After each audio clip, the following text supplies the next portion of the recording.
Hello guys, today I'm going to unbox Mandala art kit. This kit is my birthday party gift. So let's unbox it.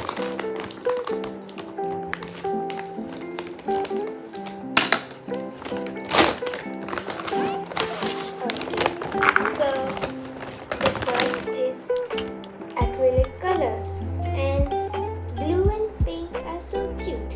I love it. And there are thin brushes like this. See, these brushes are thin because Mandala art is very thin art. So there are 3 stencils.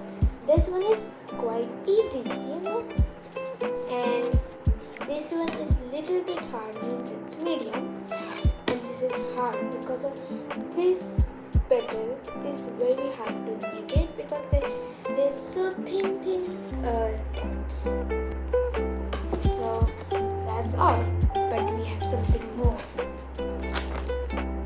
We're not going to read it because we know how to use it. So bye. So that's for today, guys. Please like and subscribe my channel. Bye.